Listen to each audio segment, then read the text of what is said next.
Welcome to Happy Hour with Haley. I'm Haley Chura. We are on location at Ironman New Zealand. I'm joined in person by Katie Treston-Torney and Samantha Rothberg.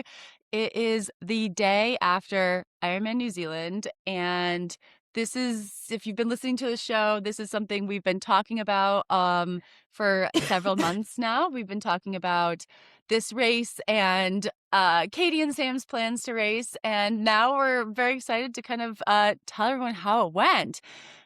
Katie, let's start with you. You were racing pro, and let's back up a little bit and talk about the travel to New Zealand. So you need a visa to come to New Zealand. And I may have been a little delayed applying for it. And I also have a hyphenated last name, which apparently really throws off the visa process because it looks different on the passport as compared to the visa. So I go to arrive to my plane. We're 2.5 hours early, and they said your visa was not approved.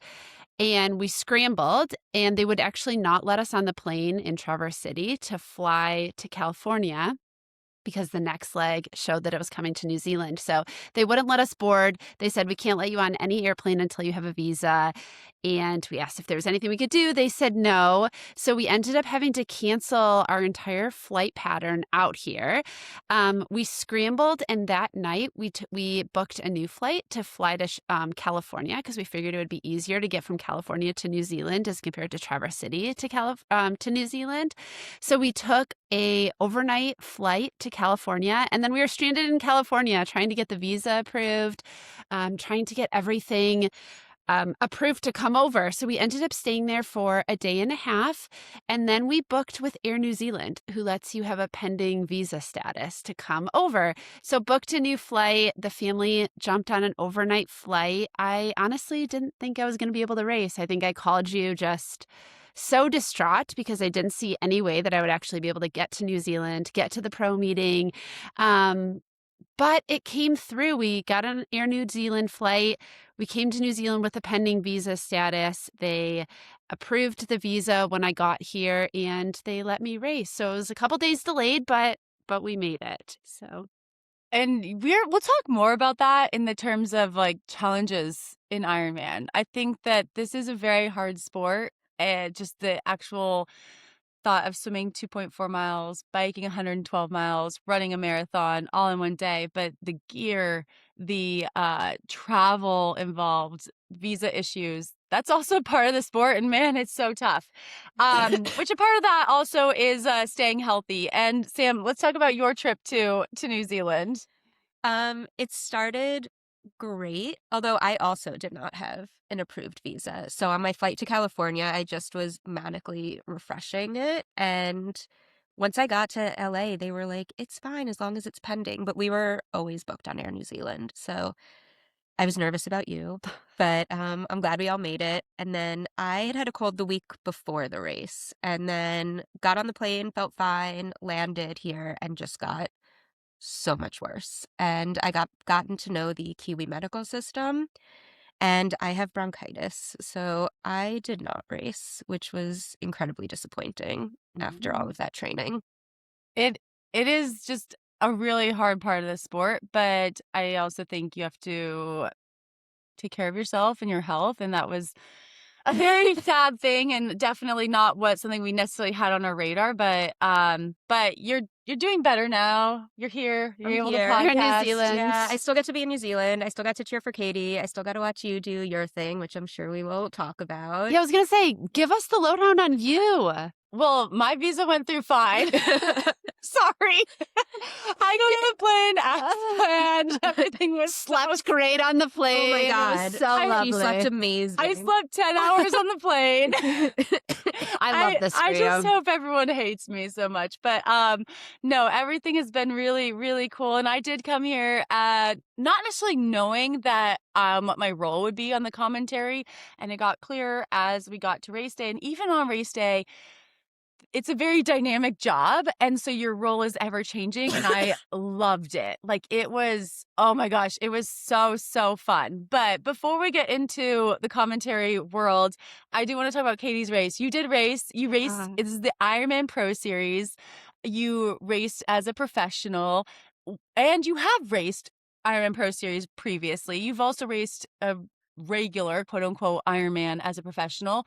How did the New Zealand experience compare? I mean, it's incredible here. Everything you felt so special as a pro. The people here are incredible. The volunteers are incredible. The pro briefing was incredible. We all got a little goodie bag of local treats.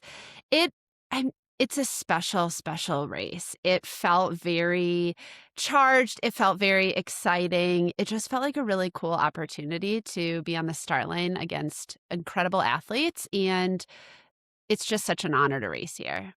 It was a fun experience for me having been to so many other Ironmans. It felt kind of like throwback Ironman a little bit. It Mm, had a mass swim start for the age groupers. yeah.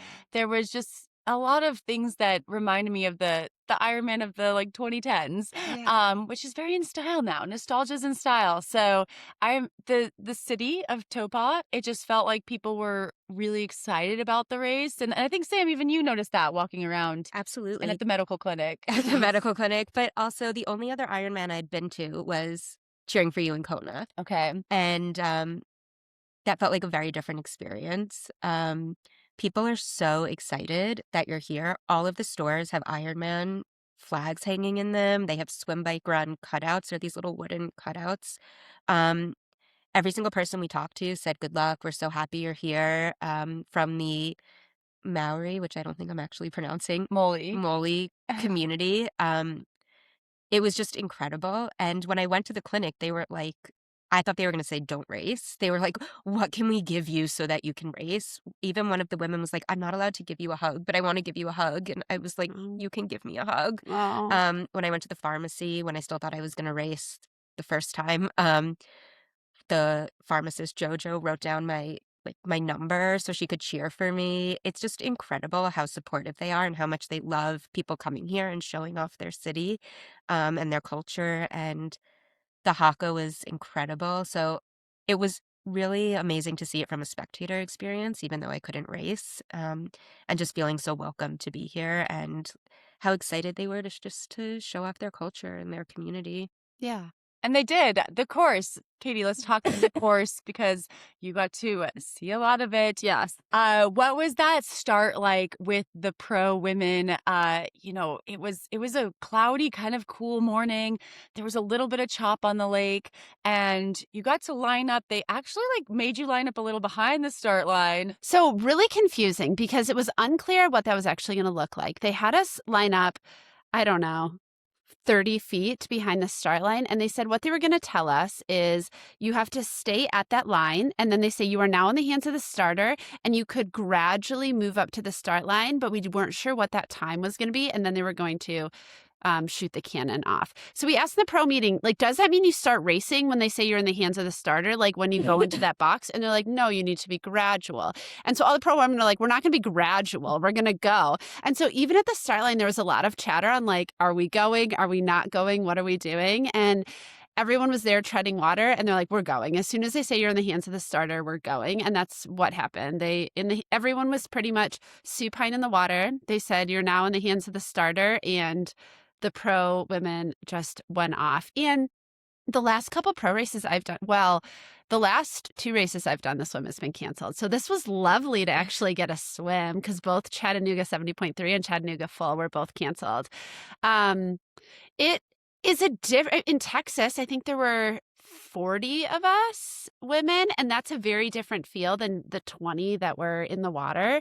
So it was actually kind of a lovely start. Everyone was very respectful. Everyone went out very fast, but you had space if you wanted it, which was really nice. It did feel really choppy. I also felt the fact that I'm coming from the Northern Hemisphere, and it has been very cold, so I haven't done any open water swimming since October of last year, and that took a little bit of getting used to in swimming with a wetsuit.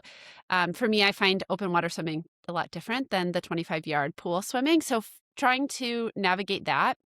And sighting is also a challenge with the sun and with where it was at, but the course was beautiful and the swim was absolutely incredible. The water is very much like what we have up in the Great Lakes with very clear visibility.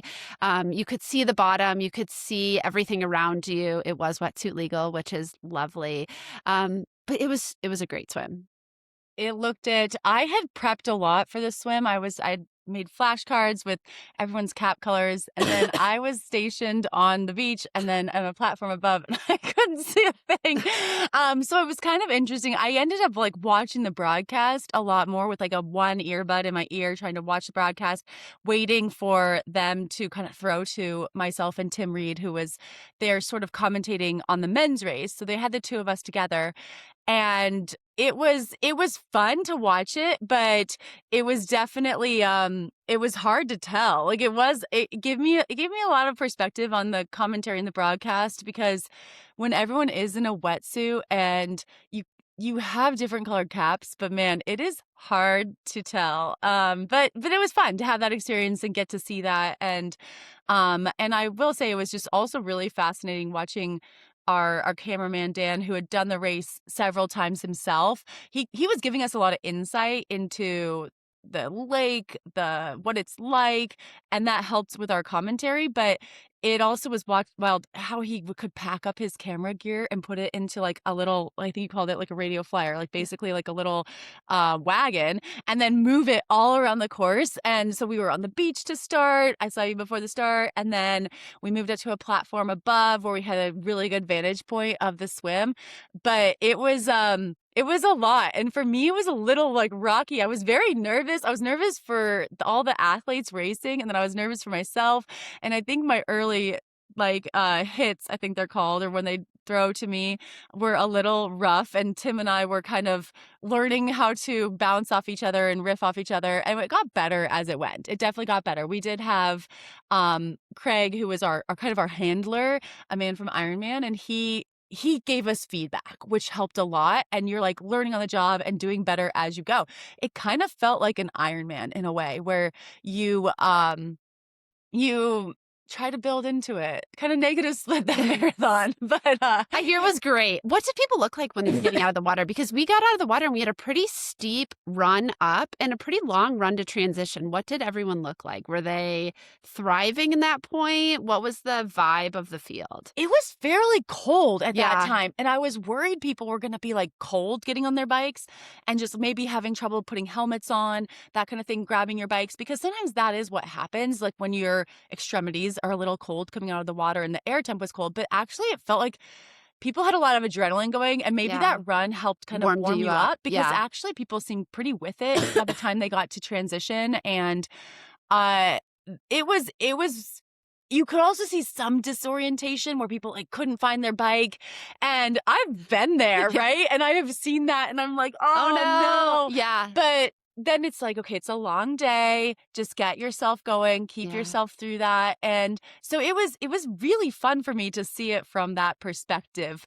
What did that first lap of the bike feel like once you got out there? Well, so you come into transition and then you head out in about a 3-mile climb. And so I went out and I hit a speed bump and all my rear hydration just flew off my bike. I have not done a lot of outdoor riding because of the climate. And so I don't know if there was a bolt that wasn't tightened down or if it was just too much weight with the water bottles back there, but it flew off immediately.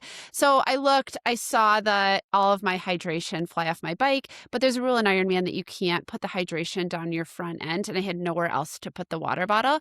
So I just had as a sunk cost and said it was okay. And then, I lost 2 hours of hydration with that ejecting off my bike. So then I had to go to using the aid stations, which we are so lucky racing here. We have precision hydration, which is what I usually use. So that was an easy 1-to-1.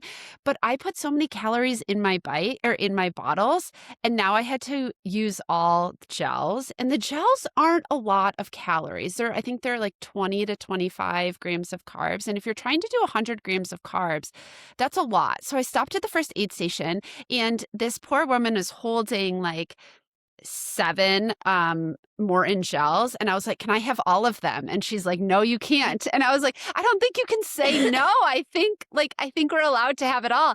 And so then I was like trying to politely like get it from her. And then she was asking somebody else for permission. And so then I just ended up taking, and I was like, can I have two? And she was like, you can have two. And then I went to the next person and You grabbed. stopped and got off. I had stopped and got off because I felt like the time I would lose not getting nutrition was going to be higher than if I just stopped and made sure I got everything I needed. And, when you're going on a bike through the aid stations, they're chaotic and sometimes it can be really hard to get what you need. And there was 3 aid stations per loop, and it was a 2-loop bike course. So I did stop. I stuffed those 4 gels in my back, and They rationed you.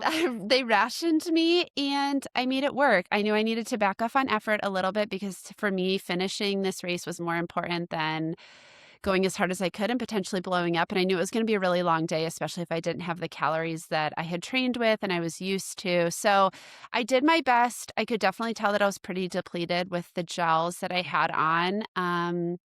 But it was okay. Somebody got a flat tire on the side and I stopped and I helped them get it off. I helped them get the tire off and kind of get my mind back in it because initially I was pretty devastated that things weren't turning out as they should. But it was a fun day, and I was able to really take in the New Zealand scenery and the beautiful bike course that we were on. They had like sheep and cows, and just like being in the scenery and the geography felt really special and kind of helped me disassociate from the hard day that I was having into this is a really cool experience to even have the ability to be in the Pro Series in New Zealand and like have this life opportunity. How was riding on the left side of the road? You've also driven while you were here. You got a rental car and you have driven on the left side of the road. How has that been? Because I think I did make you a little nervous when I was driving the first time. There was a lot of like holding on to the center console and being like, move over, I do that anyway.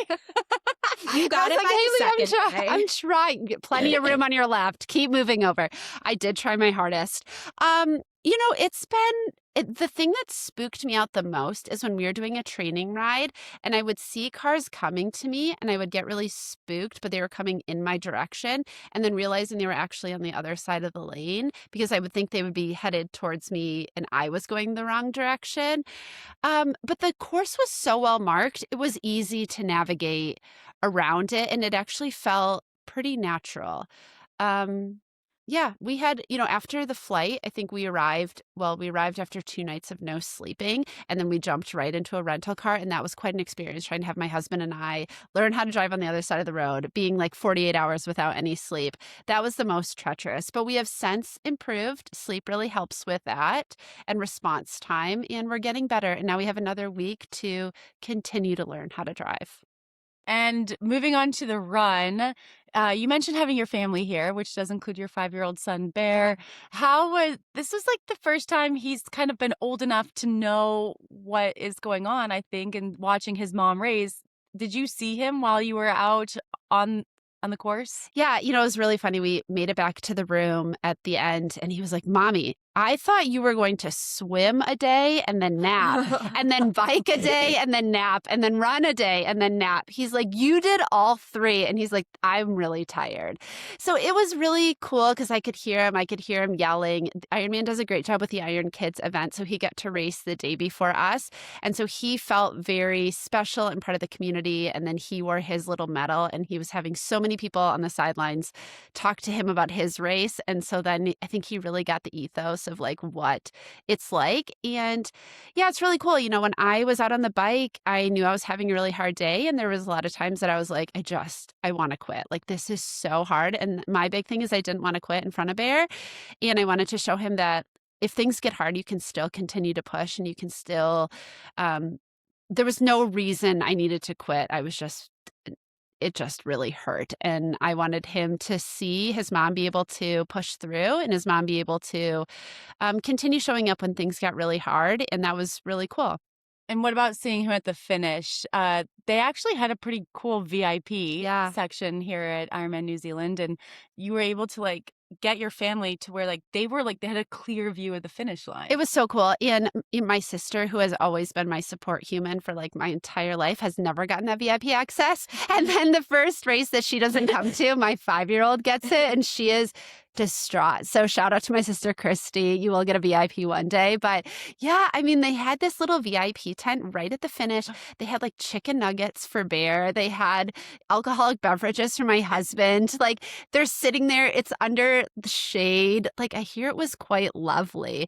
So that was a really cool thing too that they gave the pros. I think everybody got to VIP access badges, and then you got one because you're just an Ironman employee. That's super cool. My Ironman New Zealand hat got me in everything. It's so cool, so cool. And I was Bear for the day. And you were Bear. Yeah. You took the Bear passport, and yeah, it was really. I feel like this event does a really good job taking care of the athletes and making the athletes feel really special. For first-time athletes, they had a lot of bumper stickers and bells to ring, and they were really fostering this community. And I feel like some of the races have kind of gotten away from that community feeling, and this felt like it was really back to grassroots. Yeah. Sam, as you were spectating throughout the day, what was your impression? You've seen one other Ironman. You've raced a couple 70.3s. What was your impression of the actual racing? Ironman is hard. I am just so impressed. When we were walking back at 8 o'clock, there were people who were out there just going, and 8 p.m. as the sun is setting. And I am just so impressed by that. They had 5 more hours to go. I think something else that was really cool is I couldn't tell who was spectating because they had an athlete there and who was spectating because they live here. And they're just out cheering. It reminded me a little bit of the New York City Marathon, where everybody just comes out and you might not even know anybody out there racing and you're just cheering. And I thought that was pretty incredible. I will say, for the women's pro start, I didn't realize that was what was going on because it looked to us like a false start. Oh, really? Everybody was like, oh my God, that's a false start. We thought they were going to maybe pull you back. Oh, yeah, probably. Because I'm sure half of the field started really strong. Half of the field kind of doggy. It was a little confusing. Yeah, we were confused. Yeah, because it looked like you definitely went before the cannon went off, but we didn't realize that you were back a couple yards, or meters. Yeah.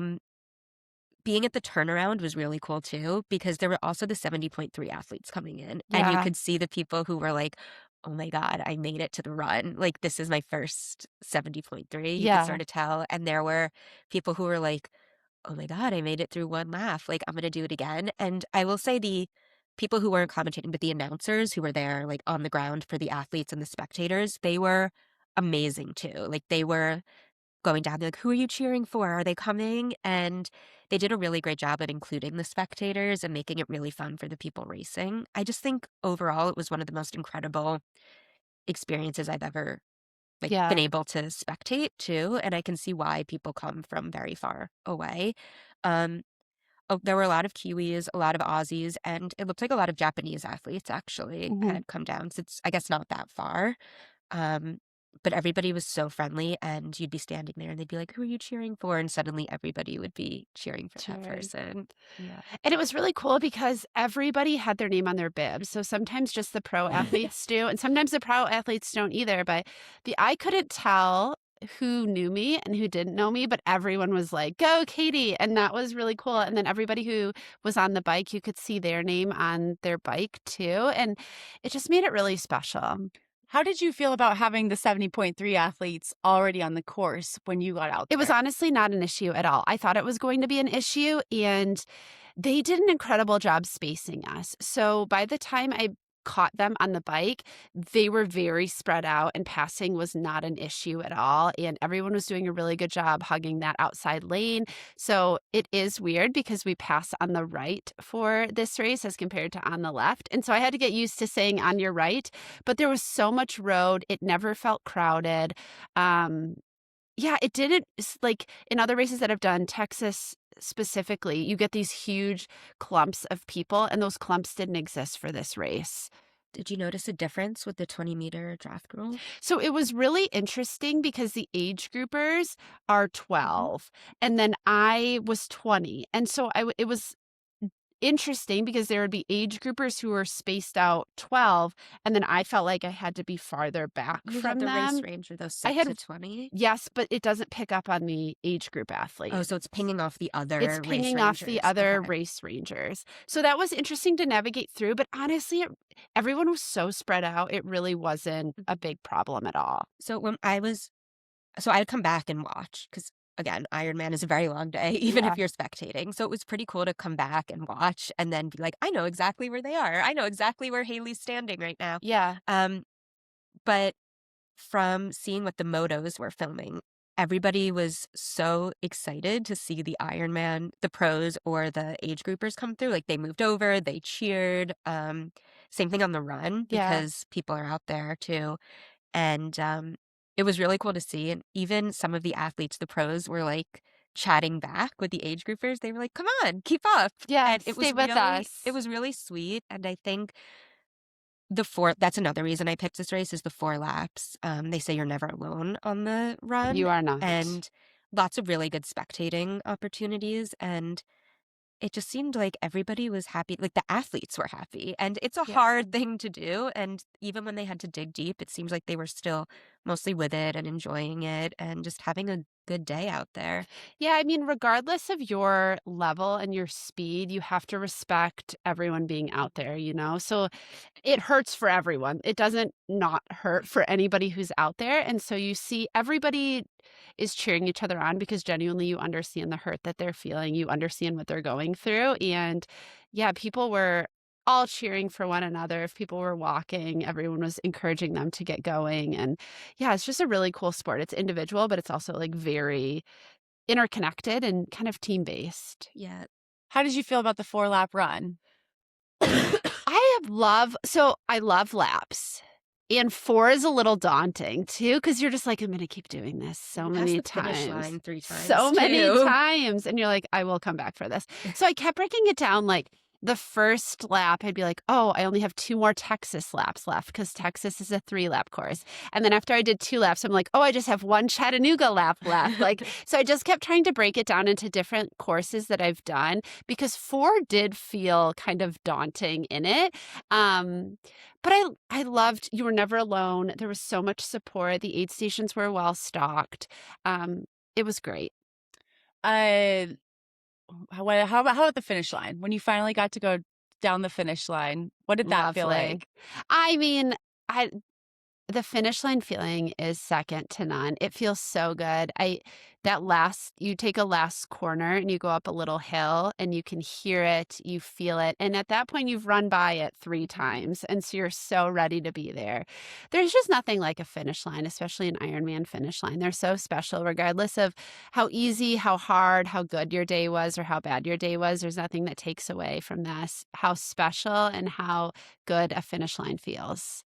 And one day later, how are you feeling about how's your body feel? How are you feeling about your performance? My body's sore. Like I never can sleep after an Ironman. I think I OD on all the caffeine throughout the day and the sugar, and I'm pretty caffeine sensitive. So me like taking in hundreds of milligrams of caffeine at 4 o'clock in the afternoon is not going to go well for my sleep. But I feel good. I feel Ironman sore. We just walked to get a coffee though, and that felt good. I'm getting in nutrition. That also feels good. Post race, I always tell myself that I get chicken nuggets and french fries post race. That's my post race meal. I can never eat following an Ironman. So I always think about it for months on end. And then the Ironman finishes and I'm like, nothing sounds worse. Like I cannot eat this. Um, for the performance, I'm proud of the finish. I'm proud that I flew across the world and I'm proud that I got to the start line. We talk a lot. Getting to the start line of an Ironman is really hard. Getting there with a body intact and healthy, Sam, and without an injury is really difficult. So I'm proud of myself for racing. I am proud of the effort. And at the end of the day, Ironman is really hard. So a finish is something to be proud of. Sam, how are you feeling one day after? Well, I'm proud of Katie. I'm proud of all Oh, the athletes. I am pretty bummed out. I think I didn't realize how much of my mental health relied on getting to that finish line this winter. I really wanted to ring that bell, so I'm pretty bummed to not have done that. And I wanted to challenge myself. I wanted to see what my brain would do when things got hard. Um, so I'm pretty disappointed to not have been able to do that. Um, but I still did the training. I'm proud of myself for the training. I have a half coming up in a couple months, so hopefully this will be gone and I can just go even faster for half the distance. But I have bad luck with Ironman branded races. I've had a shortened swim and a hurricane, a canceled swim, Oh, no. bronchitis. Oh, So maybe Western Mass will be the last of the Ironman branded races I sign up for. But I am very proud of you. And oh, it was really cool to be with Bear. oh. And I think something that was really cool about the lap course is it was really good for kids because we could be like, okay, we're going to go to the playground and then mommy's coming back in 30 minutes. Yeah. So it was just the right like chunks of time for him to be excited for Yeah. you. And he stayed out there the whole day. He's a I was trooper. so impressed. We all came back with the swim start, Mhm. but then he was out there for longer than I was because I came back and was like, I need a nap. Yeah. And he crushed it. Oh. And he was so proud to tell everybody on the swings that his mommy was racing. Oh, It was that's really so sweet. sweet. Well, you don't lose fitness. You will get to a start line, and if Ironman excites you, we will all be there cheering for you. Thank you. Yes. Yes. And going back to the commentary, I did have a great time. I'm very thankful for everyone who helped me get that role. It was definitely a team effort. And I, like I mentioned, I learned as I went. I really enjoyed getting a behind the scenes look at what goes into the broadcast. And it was so much more than I ever realized as an athlete. And I think that they are working so hard to improve it, to do more, to really showcase the athletes. And that's a great feeling. I think Ironman has, as a brand, invested in its pros recently. I think we saw that with the Ironman Pro Series and helping athletes financially, which is a big deal. There was just, it felt, I mean, maybe it was unique to this race, but I do feel like there's a little bit more support and things are moving in a really good direction. And hopefully that came through on the broadcast. I hope it keeps, getting better. And it was wild for me to go into this thinking it was going to be one way. I came out of it with just more appreciation for Ironman, more respect for all the athletes racing. I'm just a little bit weird for me to even think I've ever done one because it looks so hard when you're watching it unfold and you're watching people's days go really well or not as well, and you know how hard that is. It was just like that was a very interesting feeling that I didn't expect, because I don't think, even though I've watched a lot of races, I haven't watched it necessarily from that perspective where I got to like walk through transition and really like see the white in people's eyes. And it was very cool, and hopefully it came through on the broadcast. I tried again to do my best. I think there's a lot of room for improvement, and I hope I get another chance. So thank you to everyone who's tagged Ironman and said they'd like to see me on there again. So we'll see. I know that is a role that I'm sure a lot of athletes could fill and do a very good job adding their own perspective and their own flair. So we'll see what happens, but I'm very thankful I had that opportunity. It was a lot of fun. And again, shout out to Craig Hayden, who was my handler, and Tim Reed, who was my partner in commentary, and then the whole crew that was not here in New Zealand, that were helping manage the cameras, the production staff. It's a lot. Everything that goes into it. Rennie and Will, who are the main commentators, who aren't on site, but did a really good job with what they had. I have a whole new respect for everything that goes into it. And again, but I also really, really love just like walking through things. I was like, I think we're saying this, even as a pro, you don't just get to walk through transition.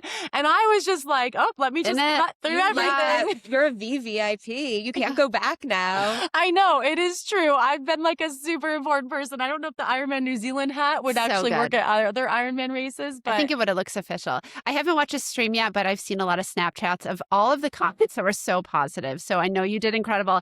I'm so excited to watch it back. Like, don't read the comments. But I hear they were all positive. I think people so good. Were very nice and Snapchatted or whatever, screenshotted the happy ones, which I appreciate. As somebody who was watching the commentary and going outside, like back and forth, you really captured the ethos of what was happening. I'm like, oh, this is actually what's happening out there. Yeah. So it was very fun when we got to comment on like things that were happening right in front of us. Like, I mean, I even got to comment on some of the men's race, which I wasn't expecting. And I think that was cool. And hopefully that came across okay.